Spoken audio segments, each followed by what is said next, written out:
girl? You sure about that? Yeah, say that to your teacher. Are you sure? Okay, I know. Say that to your mom.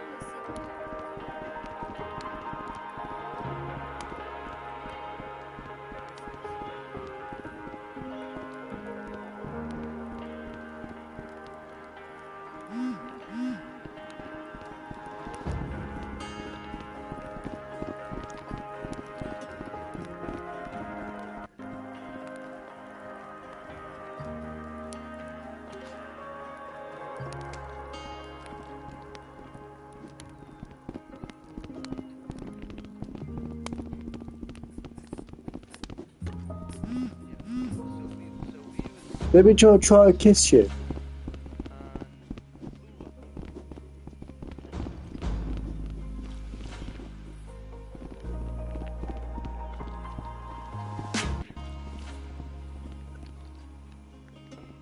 Try to kiss you.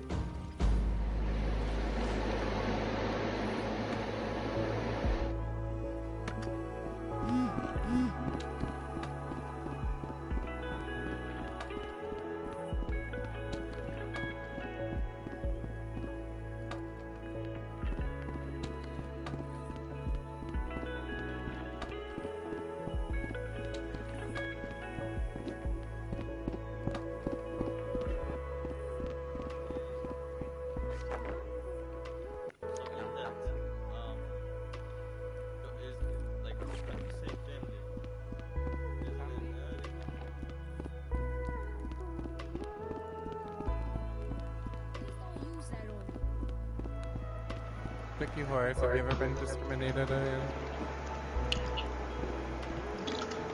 You are ugly. I told you not to do that. Oh my gosh. Fuck you. You gotta have that fan right in your face. Oh, that's my air conditioner. Are you still acting like a girl? That's what loud as hell. You want to get closer to it? Yeah. I wanna get closer. What made you do it? No, you don't. That's my shit. All the time. Oh shit. Okay, what made you sound like? What made you look like a girl? Are you trans or what? What made you look like a monkey? I mean, Oh my god, yes. Okay. And then he left. Or is he? I found it. I don't even know if I don't know what to call her, him. Then I'm gonna just say it. Hold it. Yo, that's fucking badass, bro. Hey, no, get off my face. Get off my face, you freaking Quagmire. Why is he so badass, bro? Bruce, friend requested me, bro. I'm on leave. But I'm not adding you, man. You're born yesterday. Bradley, you say you're on fire, but I don't see any freaking red things. So Yo, why is the dates you say outrageous? You know what, let me check your photos. Oh man, you don't have any photos. Bandico, judging by your name, you might have a lot of photos that look. Whoa, you have 2 photos, but those might just be outrageous. 6900. What kind of room is named 6900? And what the frick is 69. what is the 6900? Michael, Are you dumb? have you made a? Sorry? What do you mean sorry? What'd you say? I said that you made a room. What's it called? Why are you low-key on freaking horse? What is this? What is your room? Why is your room called Winter Leaf? Who the frick is Hands up the air. You're under the west. Let me see your profile pictures. Let me put my hands behind my back. Well, your first Cool one is kids. just you. This guy's been trying to be a girl. She's going to jail. What the hell? No, I am a girl. You're going to jail. No, Kieran, I am a girl. Bro, Look. no, you're not. You're trans. Oh my god. Trans is crazy. You're a detective. Go out to the west. To remain silent. And why the frick are you a furry? Why not? Why? What's wrong with the furry? Who turns to a party? To a body sucker. Colgan, you know she's my friend, right? You don't have to be rude to my friends. I'm not being rude. I'm being honest. Listen here, Tricky. That's called bullying, my friend. Tricky. Tricky.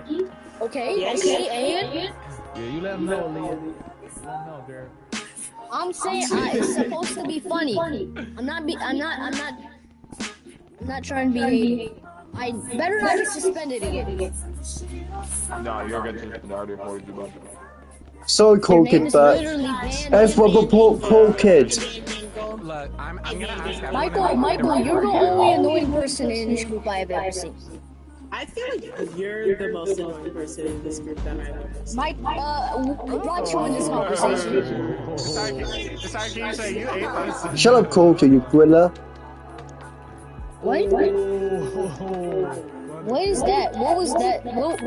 Okay, you may have 23 subscribers, but that room just created doesn't hold good to mods. Did you just use my subscribe?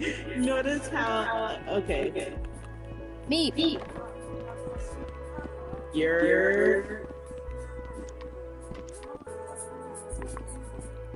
I know you didn't just add me. I know you didn't. I know you didn't, girl. Can I not add? Once I get my can I weave not off, add I'm gonna beat friends? your ass. Can I not add friends? Who said I was your friend? She look good. Anti-friend group be like, What? you hurt me.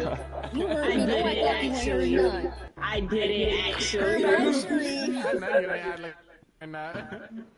I didn't.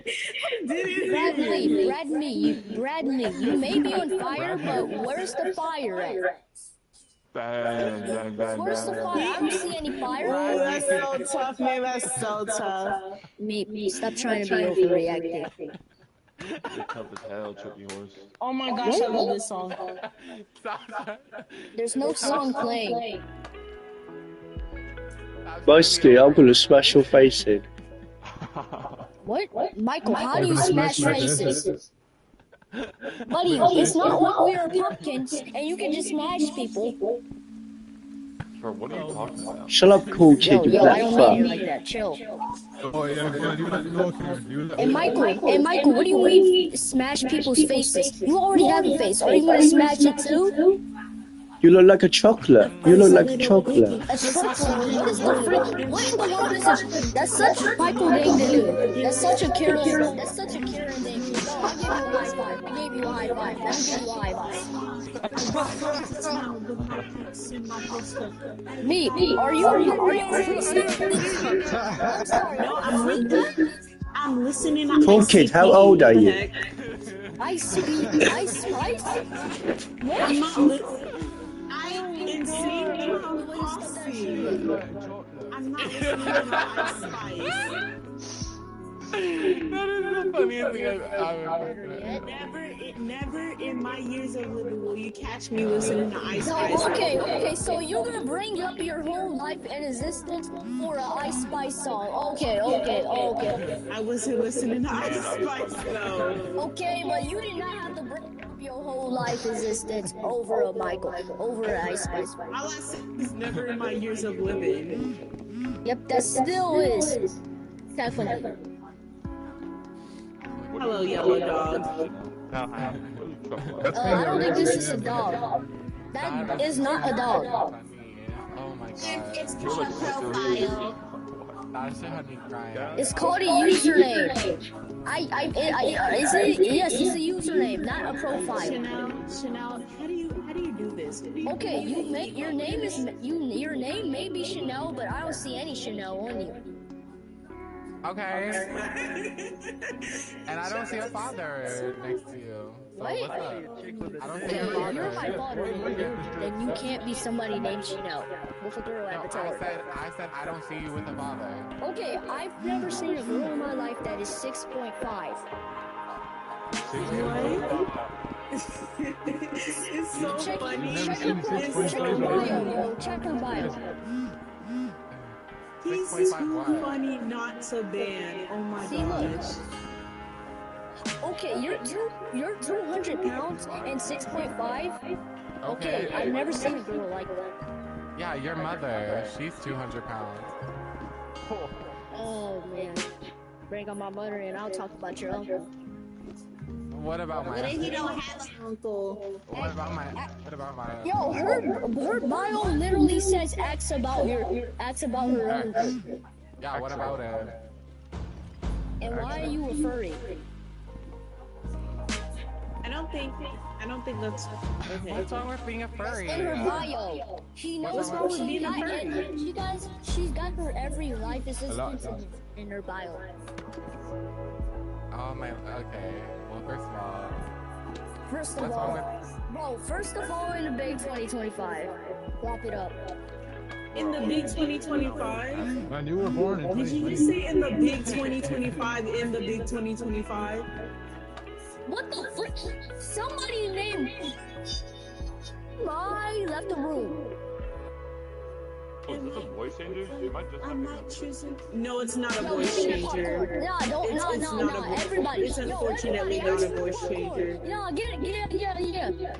Follow him. Follow Mr. Yellow Dog. He got the Stop trying to popcorn. steal his popcorn. If something No, tries tell me Get idiot. your piggy Hey, give me your popcorn. little piggy I just That want a is a voice speck. changer. I just want a speck of some popcorn. Chill.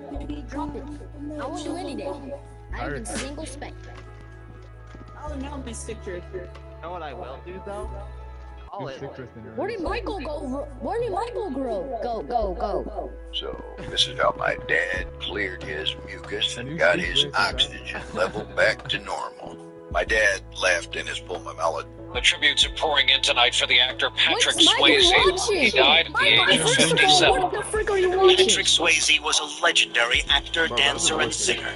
His cult performances made him a global superstar. It was just something about And where's that girl? Where's that Pretty girl hard. at? That meat girl? That meat girl? What's that girl at? of his obesity. Marlon steadfastly refused to diet. Her name is literally meat. I heard you say meatball. What the heck? Well, I was she's a invited to girl. a meet with Marlon I Brando. didn't see her. In 1992, producer Ken Lippert visited Brando's home to discuss a role in his I forthcoming can jump on film. topic. He was surprised to see such a big man. Okay. He said that his doctor had told him that he must lose weight and he has to Now I know eat what carefully. meat. So he had a big bowl of vegetables brought in by these Tahitian ladies. Brando's love of fatty foods meant diets were often broken as quickly as they started. Intro to a song. Damn, And he what you told him watch? to get the I'm cream sauce. literally playing Red Room on the PS5. And some of And you he guys are took the just celery sticks, and all during that time, he used it as if it was a spoon to scoop up the cream, even though he was 100% conscious that he was So your name is Meat Three of Us, but your PlayStation ID is Meat One of What's Us. significant in Brando's case is that obesity has been linked to several lung conditions such as asthma, chronic obstructive pulmonary disease, and pulmonary fibrosis. Being clinically obese would have put significant strain on the functioning of Marlon's cardiovascular system. However, the dangers worsen when your blood sugars start going out of control at the same time. And I found in reports that Marlon was particularly fond of sugary, fatty foods, and he had battled type 2 diabetes. Autopsy. His desserts were always Michael, come back to the conversation. Come back to the conversation. It's called Buckyball ice Come back cream. to the conversation. It uses Michael, carbon Michael, come chains, back. so it tastes really good, Guys, wanna see but my it doesn't have any calories. I go, Marlon, that's impossible. It's well known that increased levels of sugar in your blood plays havoc with many of your vital organs, like your kidneys, liver, and heart. But patients with type 2 diabetes were also found to be at much higher risk of interstitial lung diseases like pulmonary fibrosis, since high blood sugar levels are thought to stiffen the lungs. So I can't rule out diabetes as playing a role in his death. However, Pulmonary fibrosis is often linked to the inhalation of environmental toxins or allergens in the air. Was there something Marlon was exposed to towards the end of his life that could have triggered the fatal disease, which eventually killed him? Actor Marlon Brando died in 2004 of respiratory failure brought on by idiopathic pulmonary fibrosis, a scarring of the lungs. Forensic pathologist Dr. Michael Hunter is investigating Brando's death. So far, I've discovered that Marlon Brando became morbidly obese at various points in his life, which could have triggered his congestive heart failure and diabetes. Diseases often linked to pulmonary fibrosis, but IPF is often caused by the inhalation of environmental toxins. 30th.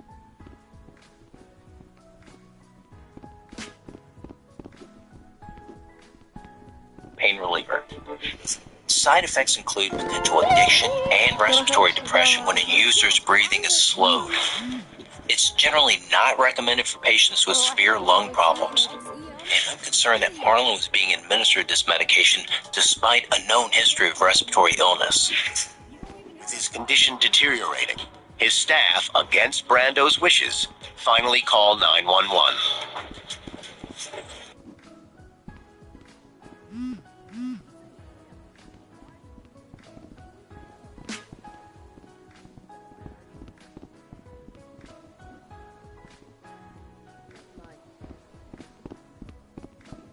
You've been playing this game before, Michael? What the? How could you? Michael! Fuck off, cool kid. What did I do? This big fluffy dog bed, so soft and big, perfect for my dog. What?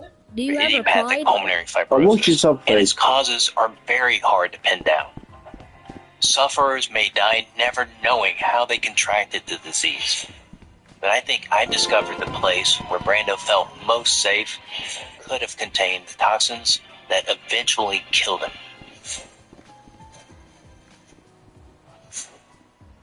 Brando grew up in a Midwest home filled with pet dogs, cats, geese, and chickens. Animals were a constant presence in his life. He was a farm boy. His soul never went far from the farm. Also, in his most famous role in On the Waterfront, Brando happily spent a lot of time looking after pigeons. His character, Terry Malloy, cares for them when his fellow dock worker Joey is murdered by the mob. Certain types of pulmonary fibrosis occur when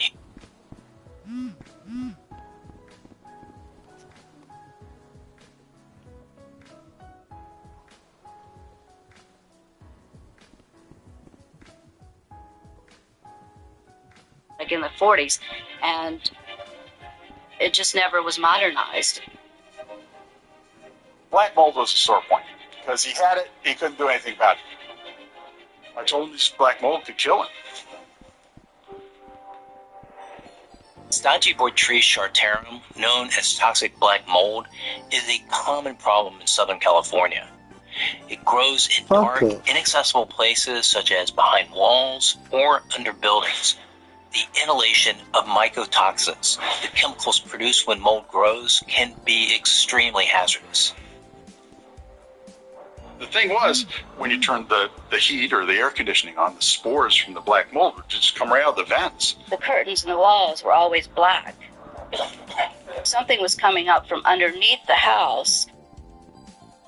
Stodgy Boitris mold has been linked to hypersensitivity pneumonitis, which is a very similar disease to idiopathic pulmonary fibrosis. An autopsy and lung biopsy may have shown features of a hypersensitivity disease present within Marlon's system. However, a full autopsy was never carried out. Given the evidence I've discovered, mold spores could have contributed to Marlon's death, and he may have died from chronic hypersensitivity pneumonitis rather than IPF. Whatever the specific underlying cause, I think Brando had fibrotic lungs long before he was hospitalized and diagnosed. His isolation as Hollywood's most famous recluse ultimately led to his demise. It was the mold that killed him. I have no doubt about it. Marlon, towards the end of his life, thinks that for me to feel safe, I need to be in the safest place I can. This is my home. But very sadly and very ironically, it's his house at Chelsea. Despite his troubled personal life and battles with his health, Marlon Brando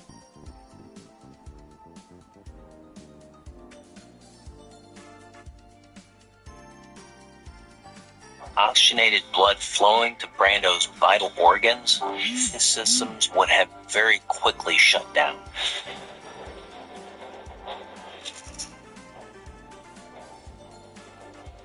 At 6 p.m., the UCLA doctors ask permission to put Brando on an artificial respirator. But he refuses.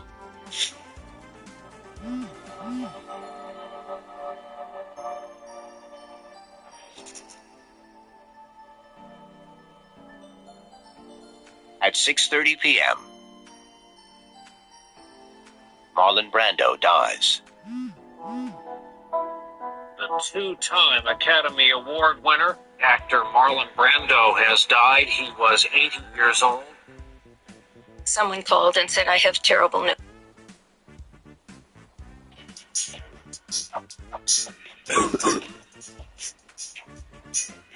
Dabble, racing is your fate.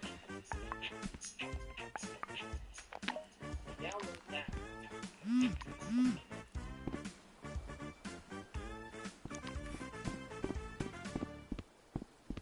Police report there were many empty beer cans found at the crime scene, and a partially empty bottle of wine was found near his body. All of which might suggest that at some stage during the days leading up to his death, Chris had been drinking heavily. Alcohol is a non-trigger for violence and is a factor in 86% of all homicides in the United States. Prolonged use can also cause irreversible damage to the brain and other organs. So was alcohol to blame for the murder of his wife Nancy and his subsequent What are you doing here? I know this to be a drinker of sorts, maybe a beer he and Nancy would have at dinner time, but never exactly drinking that I have to my knowledge. Chris drank socially. I don't know that I ever saw him where I thought he consumed too much. I don't think it's surprising at all that Chris wasn't a big drinker. I think he sees alcohol as losing control. In fact, the only time we see him having alcohol is Ain't no way nobody got I think being held in a state.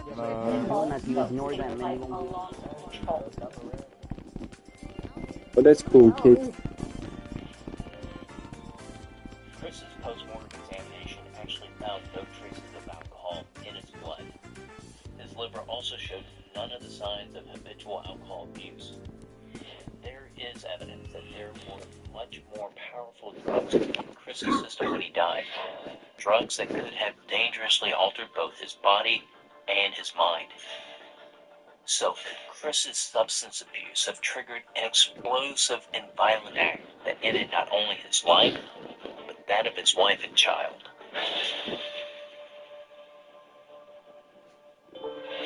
Homicide within a relationship is all too common in the United States. Statistically, in 2007, 10 times as many females were murdered by a male that they knew than were killed by strangers. Of those, 62% were either wives or intimate acquaintances of their killers. So was there anything about Chris and Nancy's relationship that may have led to this terrible tragedy? June 20th, 2007. The Benoit residence, Fayetteville, Georgia. Chris is due back from his match in Charlotte. He made a point of getting home between matches to be with his wife, ex-wrestler Nancy, and son Daniel. When Chris was home, he was Chris. He wasn't the Canadian crippler. He was dad. He was husband.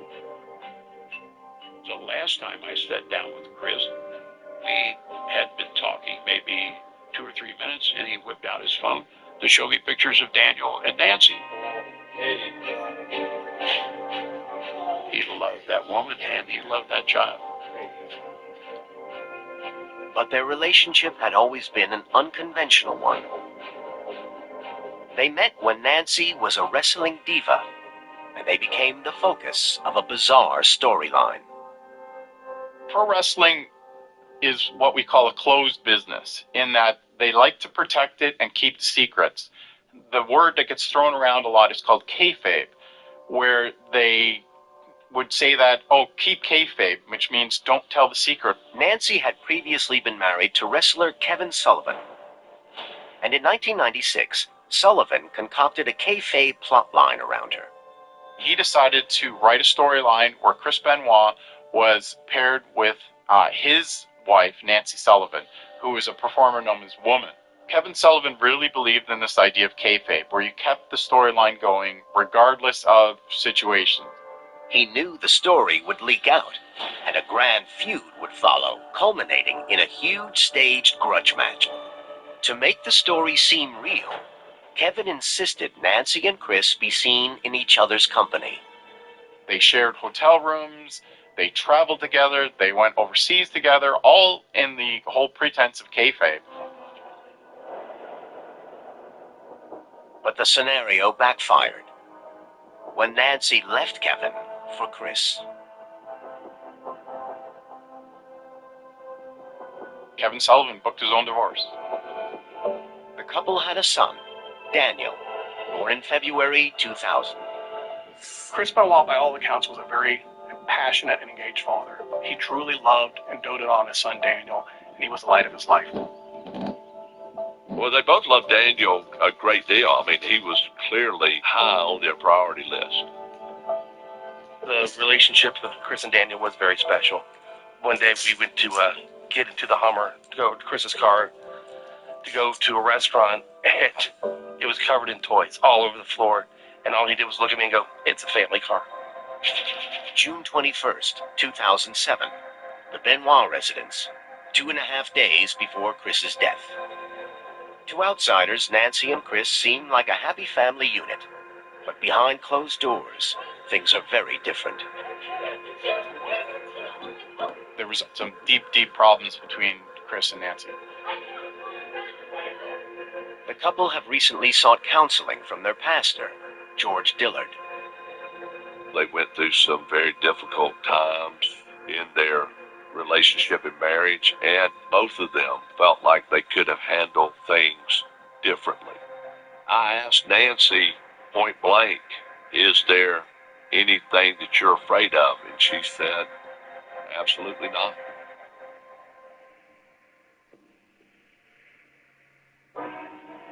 But Nancy had begun to notice changes in Chris's personality. Chris became much more controlling with Nancy. He restricted her travel. He became really insecure and nervous about her conversations with friends. To those who knew Nancy, it was inconceivable that she would put up with that sort of behavior indefinitely. When people think of an abusive relationship, they think of the hurting, the physical hurting, and certainly that's a part of it. But the other part, the psychological part, is what we call coercive control. And that usually takes the form of isolating one's partner and making them very much dependent on you. This police report mentions text messages that Nancy sent during the months before they died. And I can see that she did have very real concerns about Chris. Some of his tension could be the result of Chris's worries about his wrestling career. But in those messages, Nancy highlights something that I think could also explain his behavior: steroids.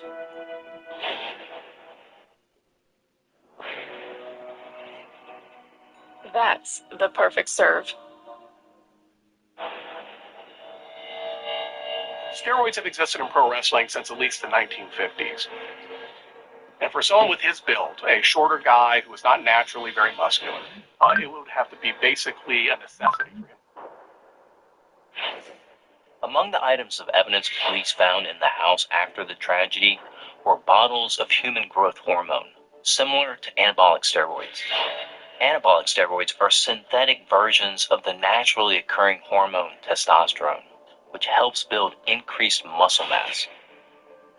Testosterone is sometimes linked with male aggression, and changes in the level of these chemicals in the system of steroid abusers have been linked to rapid mood swings and even mania. Nancy texted some of her friends prior to the murders, indicating she was concerned about Chris's violent mood swings and his depression and his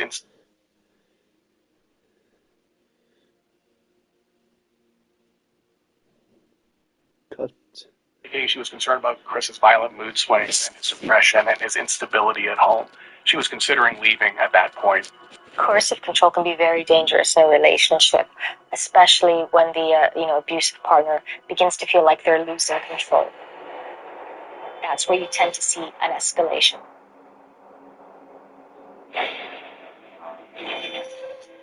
Autopsy records show that the steroid testosterone was found in the samples of Chris's urine taken after his death, and that it was at an elevated level consistent with the administration or injection of the hormone. It also showed testicular atrophy, which is a symptom of long-term steroid abuse, where the male reproductive organ, the testes, shrink, resulting in reduced sex drive and eventually impotence.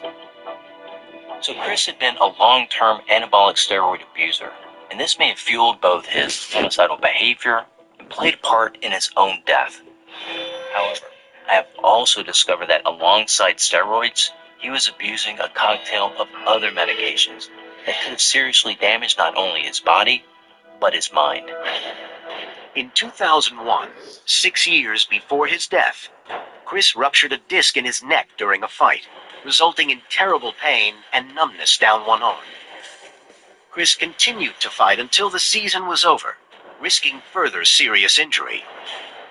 Pro wrestling's a ridiculous business.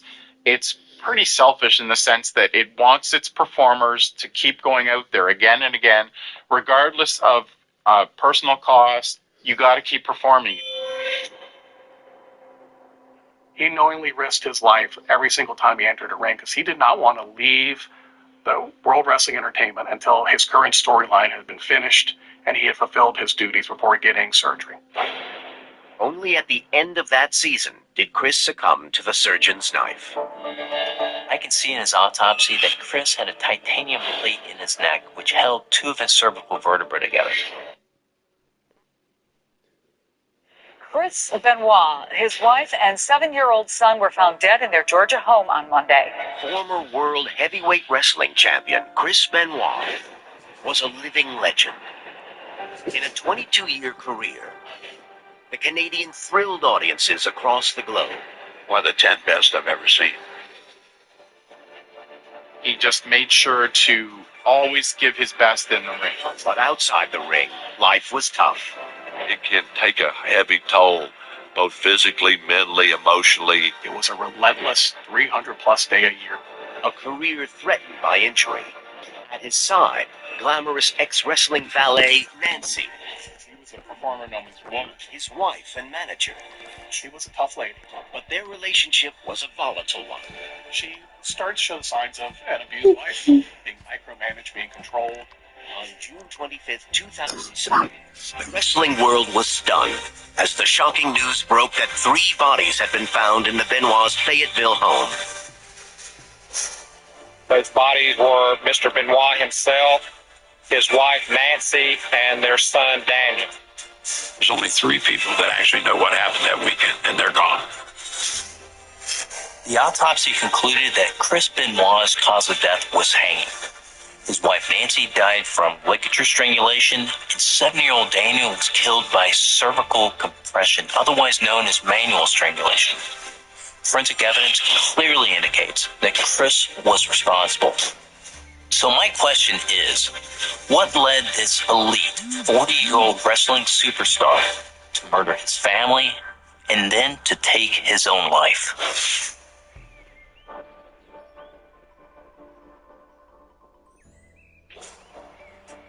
World-renowned medical examiner and forensic pathologist Dr. Michael Hunter has performed over 5,000 autopsies, collaborating closely with law enforcement and other forensic specialists. His pivotal role in investigating suspicious cases has revealed the truth behind unexplained deaths for 20 years. This is a particularly shocking and tragic incident. I have access to Chris Benoit's death certificate, autopsy documents, police reports, and first-hand accounts that I will use to discover any underlying medical conditions that led to a horrific murder-suicide that his co-workers have described as totally out of character.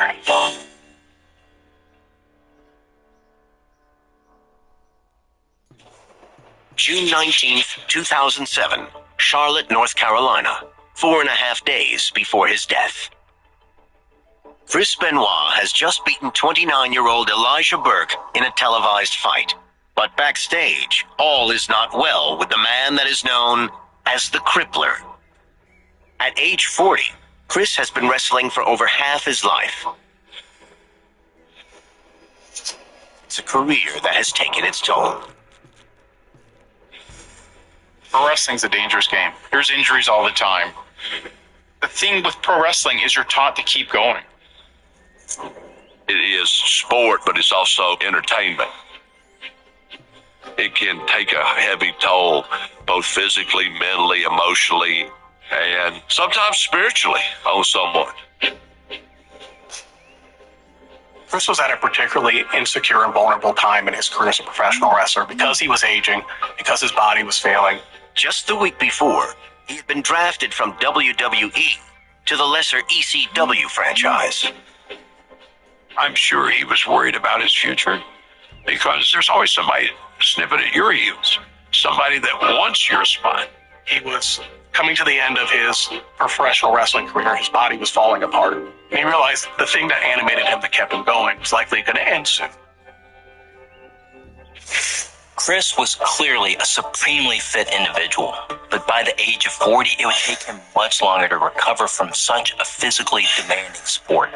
This is because as we age, bone and muscle lose calcium and other minerals, making them less dense and more susceptible to injury.